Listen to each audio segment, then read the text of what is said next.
नमस्कार दोस्तों, हम लोग कला एवं संस्कृति की एक सीरीज पर काम कर रहे हैं।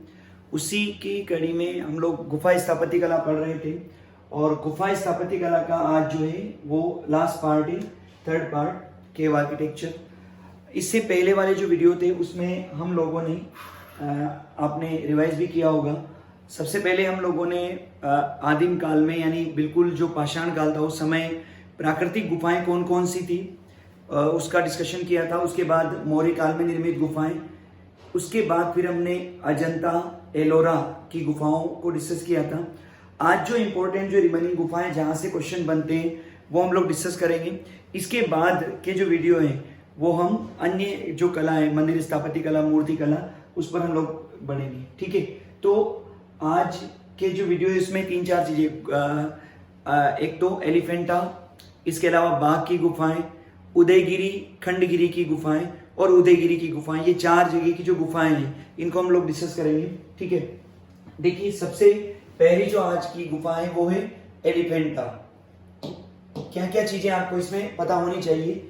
एलिफेंटा की गुफाओं में, जैसे अजंता की गुफाओं में केवल बौद्ध धर्म का प्रभाव था, एलोरा की गुफाओं में धार्मिक विविधता थी, इसी प्रकार से जो एलिफेंटा की गुफाएं हैं उसमें भी आपको याद रखना है कि ये ब्राह्मण एवं बौद्ध धर्म से संबंधित है। अधिकांश जो प्रभाव है वो ब्राह्मण धर्म का है, लेकिन बौद्ध धर्म से संबंधित भी यहाँ पर हमें अवशेष मिले हैं। ठीक है, एलिफेंटा क्यों नाम है? क्योंकि बंबई या मुंबई के समीप एक द्वीप है, उसका नाम है एलिफेंटा, उस पर ये गुफाएं प्राप्त हुई है। स्थानीय भाषा में इसे घारापुरी द्वीप भी कहा जाता है, तो ये भी आप लोगों को याद रखना है। ठीक है, ये स्थानीय भाषा में कहा जाता है। हो सकता है एग्जामिनर इस तरीके से सवाल पूछ ले कि जो घारापुरी एलिफेंटा की गुफाएं कहां से प्राप्त हुई है और उसमें एलिफेंटा द्वीप के स्थान पर क्या लिख दिया जाए, घारापुरी द्वीप। ठीक है, कहाँ है? मुंबई महाराष्ट्र, 200 ईसा पूर्व से 600 ईस्वी के आसपास। ठीक है, कुछ जो किताबें हैं या कुछ जो रेफरेंस बुक है उसमें इनका समय 800 ईस्वी तक बताया गया है, लेकिन हमें यह पता होना चाहिए कि मोटे तौर पर 200 ईसा पूर्व से 600 ईस्वी के लगभग इन गुफाओं का निर्माण हुआ था। गुफा संख्या 1 को महान गुफा कहा जाता है क्योंकि इसकी जो लंबाई है वो 39 मीटर है, यानी एक बड़े स्तर पर पहाड़ों को खोदकर इस गुफा का निर्माण किया गया। और गुफा संख्या 1 में ही सबसे इंपॉर्टेंट सदाशिव की प्रतिमा प्राप्त हुई है। इसमें शिव के 3 रूप है, इसलिए इसको त्रिमूर्ति भी कहा जाता है, ये आपको याद रखना है। और 3 रूप कौन से? एक तो महादेव या तत्व पुरुष, दूसरा भैरव और तीसरा उमाशंकर। ये शिव के 3 रूप यहाँ पर इस प्रतिमा में देखने को मिलेंगे। ठीक है, ये सवाल आपसे पूछा जा सकता है कि शिव की त्रिमूर्ति या त्रिरूप की जो प्रतिमा है वो किस गुफा से प्राप्त हुई है, तो आंसर क्या आएगा? एलिफेंटा गुफा से। और एलिफेंटा गुफा की भी कौन सी गुफा? गुफा संख्या 1, जिसे क्या कहा जाता है? महान गुफा कहा जाता है। ठीक है, अब देखिए किस टाइप की ये गुफाएं थी। थोड़ा सा अगर इनका एक ओवरव्यू आप देखेंगे तो सामने से या बाहर से देखने से ये गुफाएं कुछ इस तरीके से दिखाई देती है। ठीक है, अंदर गुफाओं के दाएं बाएं इस प्रकार से गुफाएं दाएं बाएं बनी हुई थी और बीच में ये एक आंगन जैसी आकृति भी आपको दिखाई देगी। ये एलिफेंटा की जो गुफाएं हैं उनका एक ओवरव्यू है। इसके अलावा जो अभी हमने बात की थी कि शिव के त्रिरूप यहां से दिखाई देंगे, ये वो मूर्ति है जिसे शिव का त्रिरूप माना जाता है ये। ठीक है, इस तरीके से इसमें शिव के 3 सिर बने हुए हैं। अगर आप गुफा को ये देखोगे तो यहाँ पर भी इस प्रकार का चैत्य जैसा आकार बना हुआ है और उसी के समीप ये क्या बने हुए हैं? विहार बने हुए हैं। ठीक है, ये आपको याद रखना है। तो जो शिव का जो त्रिरूप है इसके अलावा भी इस प्रकार से देखिए और भी मूर्तियां इस गुफाओं में बनाई गई है। तो चाहे अजंता की गुफा हो या एलोरा की गुफाएं हो, ठीक है, या अन्य जो अभी हम पढ़ेंगे उदयगिरी या उदयगिरी खंडगिरी की गुफाओं हो, इन सभी में चित्रकला के साथ साथ मूर्तिकला के भी अवशेष हम लोगों को मिलते हैं। जैसे खासकर अजंता, एलोरा और बाघ की गुफाएं तो अपनी चित्रकला के लिए जानी जाती है, तो चित्रकला के साथ साथ आपको याद रखना है कि यहां से हमें मूर्तियां भी प्राप्त हुई है। ठीक है, इसके बाद अगर हम महाराष्ट्र की बात करें तो महाराष्ट्र में अजंता, एलोरा और एलिफेंटा के अलावा कुछ गुफाएं और प्राप्त हुई है, जो केवल आपको याद रखना है कि ये गुफाएं कहां थी। जैसे उनके नाम है भाजा, ये गुफाओं के नाम है। जैसे एलिफेंटा एक गुफा है, उसी प्रकार से भाजा,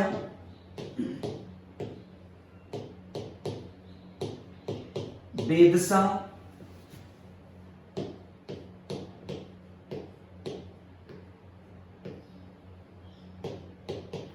पीतलखोरा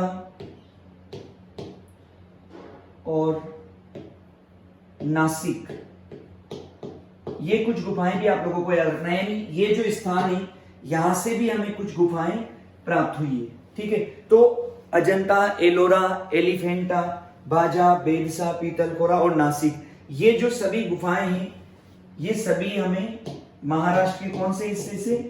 पश्चिमी घाट वाले हिस्से से प्राप्त हुई है। ठीक है, ये पहला आपको याद रखना है। अब इसके बाद महाराष्ट्र के अलावा दूसरे राज्यों में हम चलें तो नंबर आता है कौन सा? उदयगिरी की गुफाओं का। ठीक है, जो उदयगिरी की गुफाएं हैं वो कहां हैं? सबसे पहली बात तो आपको राज्य का नाम याद रखना है, मध्य प्रदेश, और मध्य प्रदेश में एक जिला है विदिशा। विदिशा से गुफाएं प्राप्त हुई है। कंफ्यूज नहीं होना है, उदयगिरी की गुफाएं अलग है और उदयगिरी खंडगिरी की गुफाएं अलग है। ठीक है, तो उदयगिरी की गुफाओं को अगर पूछा जाता है तो ये महाराष्ट्र से प्राप्त हुई है, मध्य प्रदेश से प्राप्त हुई है, विदिशा से। लेकिन अगर उदयगिरी खंडगिरी पूछा जाता है तो वो ओडिशा से प्राप्त हुई है। आगे उसको भी हम डिस्कस करेंगे। मुख्यतः ब्राह्मण धर्म से संबंधित गुफाएं हैं। ठीक है, ये मुख्यतः कब निर्मित हुई? गुप्त काल से संबंधित है, और मैक्सिमम जो रेफरेंस बुक है उसमें इनका जो समय है वो चंद्रगुप्त द्वितीय और कुमारगुप्त प्रथम से माना जाता है। यानी अधिकांश जो गुफाएं हैं या यहाँ पर जो मूर्तिकला का जो निर्माण हुआ वो कहीं ना कहीं दो शासकों के शासनकाल के दौरान हुआ होगा। ठीक है, यहां से 20 गुफाएं प्राप्त हुई है। एक गुफा जैन धर्म से संबंधित है। एक जो गुफा है वो किससे संबंधित है? जैन धर्म से, और बाकी सारी जो गुफाएं हैं वो ब्राह्मण धर्म से संबंधित है। इसलिए यहाँ क्या लिखा हुआ है कि ये जो गुफाएं हैं ये मुख्यतः ब्राह्मण धर्म से संबंधित है। ठीक है, अगर इनका एक ओवरव्यू आप देखेंगे तो ये गुफाएं इस तरीके से दिखाई देती है बाहर से देखने पर। ठीक है, बाहर से ये ऐसी इस टाइप से, यानी यहां पर भी जो पहाड़ थे उन पहाड़ों को काटा गया और गुफाओं का निर्माण किया गया। ठीक है, इसके अलावा यहां पर इस तरीके से गुफाओं के अंदर मूर्तियां बनाई गई है। ठीक है, ये यहां से सबसे महत्वपूर्ण सवाल जो पूछा जाता है वो इस गुफा से पूछा जाता है कि जो उदयगिरी की गुफाएं हैं, यहां से विष्णु के वराह अवतार, कौन सा? वराह अवतार की मूर्ति हम लोगों को प्राप्त हुई है।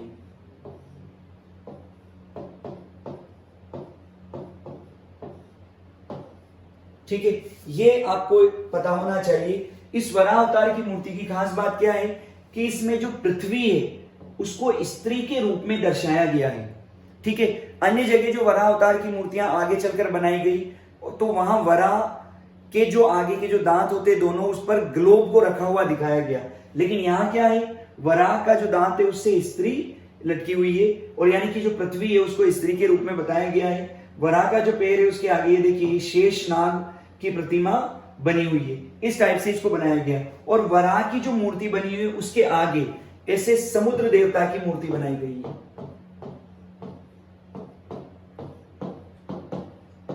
ठीक है, यानी कि जो विदिशा की जो गुफाएं या उदयगिरी की जो गुफाएं हैं, यहां से विष्णु के वराह अवतार की मूर्ति प्राप्त होती है, और वराह के पास ही समुद्र देवता की मूर्ति प्राप्त होती है। कैसे पता चला है समुद्र देवता है? यहाँ कहीं अभिलेख में नहीं लिखा हुआ है, लेकिन देखिए ये ऐसी धारियां इसमें बनाई गई है जैसे समुद्र में पानी की लहरें उठ रही हो। तो इस जो समुद्र देवता है वो विष्णु का स्वागत कर रहे हैं। ये आप लोगों को यहाँ पर याद रखना है। ठीक है, सवाल ये पूछा जाएगा कि वे कौन सी गुफाएं हैं या वे कौन सी गुफाएं हैं जहां से विष्णु के वराह अवतार की प्रतिमा प्राप्त हुई है, जिसमें स्त्री को पृथ्वी को स्त्री के रूप में बताया गया है। तो आंसर आएगा उदयगिरी की गुफाएं, विदिशा, मध्य प्रदेश।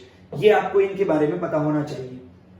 इसके बाद जो नेक्स्ट है वो है उदयगिरी, खंडगिरी। मैंने अभी कहा था कि कंफ्यूज नहीं होना है।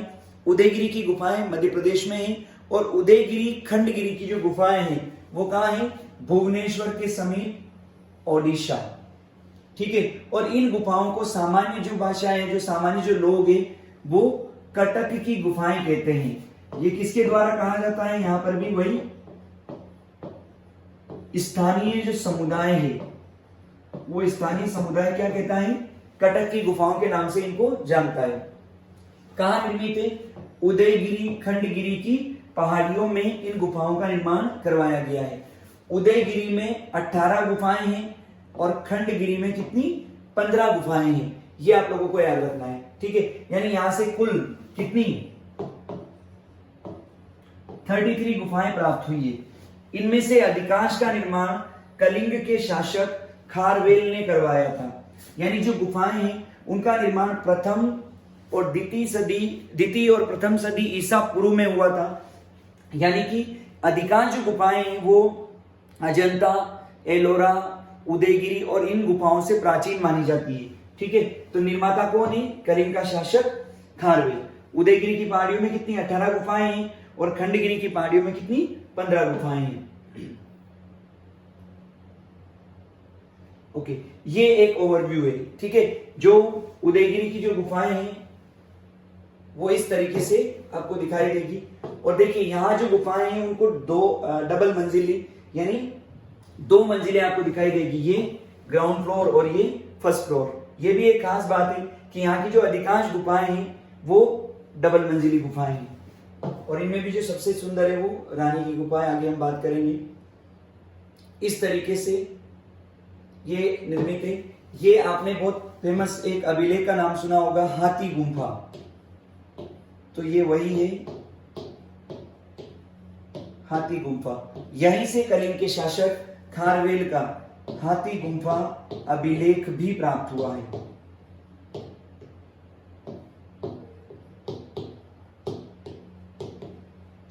कौन सा अभिलेख? हाथी गुम्फा अभिलेख। और ये जो गुफा है इसका नाम है व्याघ्र गुम्फा।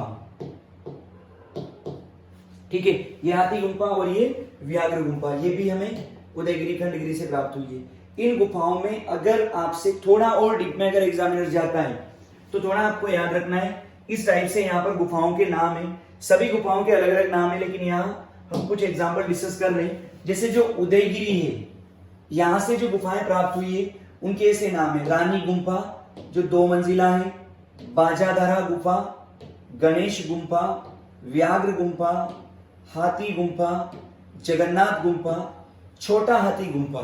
ठीक है, ये गुफाओं के नाम है। ऐसे जो 18 गुफाएं हैं उन सबके अलग अलग नाम दिए गए हैं। इसी प्रकार से जो खंडगिरी की गुफाएं हैं उसमें भी ऐसे नाम है, तत्व गुम्फा, अनंत गुम्फा, अंबिका गुम्फा, ध्यान गुम्फा। ठीक है, यानी पूरी जो गुफाएं हैं उनको अलग अलग नामों से भी जाना जाता है। ये थोड़ा सा आपको बता रहे हैं। ठीक है, इसके बाद जो नंबर आता है वो है बाघ की गुफाएं। ठीक है, सबसे पहली बात, बाघ की गुफाएं कहां है? धार मध्य प्रदेश में है। ठीक है, दूसरा यहां से कितनी? 9 गुफाएं हम लोगों को प्राप्त हुई है। कितनी गुफाएं? 9 गुफाएं प्राप्त हुई है। गुप्त और गुप्तोत्तर काल में इन गुफाओं का निर्माण हुआ था। ठीक है, यानी अगर हम अन्य गुफाओं की तुलना में बात करें तो इनको एक प्रकार से सबसे नवीन माना जाता है जो हमने पढ़ी उनमें। ठीक है, बौद्ध, जैन व ब्राह्मण धर्म का यहाँ पर प्रभाव था। चैत्य एवं विहार बने हुए हैं। जो गुफाएं हैं उनमें चैत्य और विहार बने हुए हैं। मुख्यतः चित्रकला के लिए पहचान है। ठीक है, यानी बाघ की जो गुफाएं हैं उनकी पहचान मूर्ति कला के लिए नहीं है, उनकी मुख्यतः जो पहचान है वो किसके लिए है? चित्रकला के लिए है। ठीक है, एग्जाम्पल या किस तरह का इनका ओवरव्यू कैसी ये दिखाई देती है? ये इस तरीके की है। ठीक है, ये ऐसे यहां पर गुफाओं का निर्माण किया गया था। यहां भी आप देखेंगे कि जो कुछ गुफाएं हैं वो 2 मंजिली बनाई गई है। ठीक है, ये इस साइड से बाहर से अभी आर्कियोलॉजिकल सर्वे ऑफ इंडिया ने इस तरीके का यहाँ पर निर्माण कार्य करवा दिया और इनको संरक्षण में लिया गया है, इसलिए ये थोड़ी सुरक्षित है। यहाँ पर इस तरीके से आप देखेंगे कि मुख्य जो पहचान है वो चित्रकला के लिए है, लेकिन इसके अलावा यहाँ पर भी ये ऐसी मूर्तियां बाकी गुफाओं में बनाई गई है इस टाइप की। ठीक है, अंदर का अगर आप आर्किटेक्चर देखेंगे तो ये देखिए गुफाओं के अंदर ऐसे सुंदर पिल्लर बनाए गए, स्तंभों का निर्माण किया गया। ठीक है, और फिर गुफाएं बनाई गई, यानी पूरी तरीके से जो पहाड़ है उनको काटा गया, पिल्लर के शेप में उनको रखा गया और गुफाओं का निर्माण किया गया। ये आप लोगों को याद रखना है। तो ये हमारी गुफा स्थापत्य कला की सीरीज थी। आप इन तीनों जो लेक्चर है, तीनों जो क्लास है, उनको मिलाकर आप देखेंगे तो जो केव आर्किटेक्चर वाला जो पोर्शन है भारत में, खासकर प्राचीन काल में, वो आपका बहुत हद तक क्लियर होगा। सबसे पहले आपको पार्ट 1 देखना है, जिसमें आपको प्राचीन काल से लेकर मौर्य काल में गुफाओं के निर्माण में क्या क्या हुआ वो पता चलेगा। इसके बाद आपको अजंता और एलोरा देखना है, और उसके बाद फिर एलिफेंटा, उदयगिरी, खंडगिरी और बाकी गुफाएं देखनी है। ठीक है, इसके अलावा अगर कुछ आपको नाम याद रखने, तो मैंने लिखा भी था जब हम एलिमेंटा पढ़ रहे थे कि भाजा, बादशाह, पीतलखोरा, बेदसा, पीतलखोरा और नासिक की जो गुफाएं हैं वो भी कुछ हद तक आपको याद रखनी है। ठीक है, थैंक यू, धन्यवाद।